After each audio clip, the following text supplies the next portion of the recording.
Ladies and gentlemen, we're very proud to welcome you to our third training on the capacity building program. Public sector directors and officers, you all who run deals and represent our member state in various transaction matters and litigation matters, welcome and welcome and welcome again to TDB Tower. We are very, very, very honored to have you here today.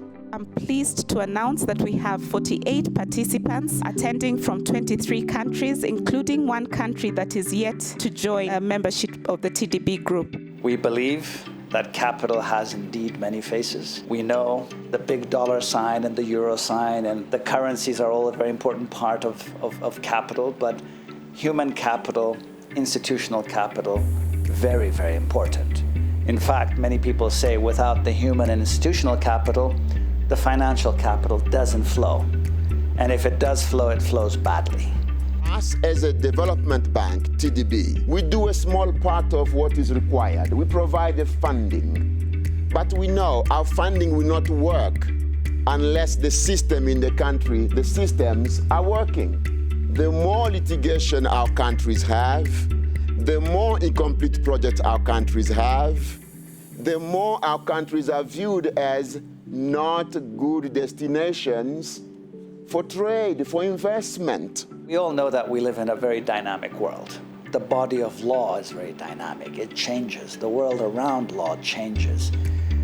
In every discipline, we have to update ourselves. We have to catch up with the times. We're delighted to be collaborating with TDB to sponsor the program, along with our nonprofit affiliate, New Perimeter. And we are so excited to be working with such a talented and distinguished group of lawyers from 23 different countries in and across Africa. The negotiation cycle. It's in Chapter 6 of the textbook, explained in exhaustive detail.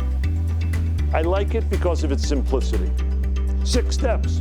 Looking at that wheel, you can determine at any point in time, in a context of a negotiation, what you should be doing. We actually got to put into practice what we were taught. So we're given simulation material, a real case scenario. We're divided into groups, negotiating teams. So you have one team for each party, and then you meet as a team, you discuss your plan.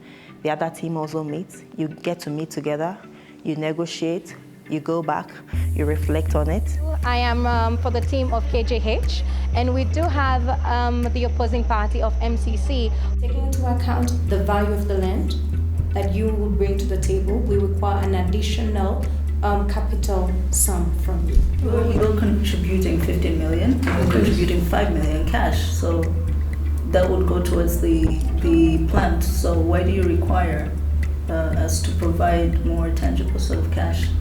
Who is asking something out of us which we do not like, and they need to know when to stop or the joint venture might not go through. Please do not let ego or greed derail a good deal. And what are the consequences of not stopping, of trying to make a good deal better? Number 1, you might irritate the other party. Number 2, you might irritate the other party so much that they call off the negotiation. So pipeline transportation agreements, again, these are used when you have infrastructure that are held by a third party. One of the shortcomings of legal education universally, and Africa is no exception, is that negotiation skills are not generally taught in law school. The major highlights which hindered our progress in our negotiation was the issue to do with profit sharing. And so we have the opportunity through a program like this to be able to showcase the skill set and highlight what successful negotiators should focus on to obtain better results on behalf of their countries and their people. We also agreed that the JV is going to establish a community development fund that is going to contribute 1% of the annual profits to support local social welfare and education and also infrastructure projects. What we are seeing is in the contracts that we are negotiating, one of the issues that we're insisting on is the issue of local content. We insist that whoever we are engaging in has to give us local resource, because of course there's the cultures that come into play. We are in a foreign land. We need guides. We need language translators. And as public sector lawyers who often don't do business transaction, it has been an exciting and informative, insightful lesson for us to get to know what in the business world takes place. As regards MCC, we will put in $5 million, and we are receiving a grant of $500,000 from the government. When you are going to make a negotiation, we must have all of details about what you want, and we must be prepared to listen, to negotiate, and to fit the terms and conditions according to the situations. So basically, we agreed that we would enter into a supply agreement for 1 year. So for me, this has been the highlight, to know how to conduct yourself, to know how to respond to the proposal of the other party, and also to keep in mind that we want a joint venture, so we need to work together in order to achieve this target. We deal with people, we deal with issues about countries which maybe are connected with the future, okay?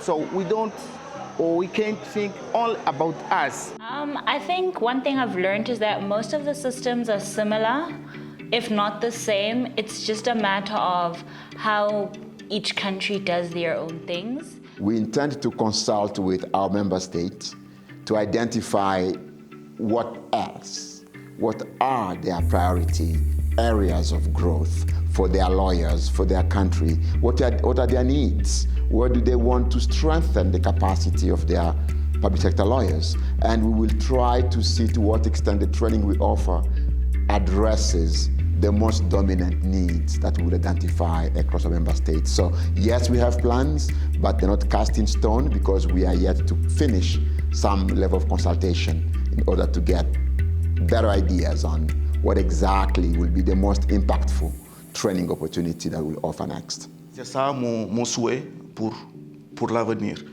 que cette collaboration entre la banque TDB et nos différents États soit renforcée, et dans le sens de capaciter davantage les représentants des États dans les négociations. It has been definitely a very intensive and thought-provoking 1 week. Very many late nights, 12 a.m., going to bed, and then back here again bright and early in the morning. So well done to each of you. Please give yourselves a clap.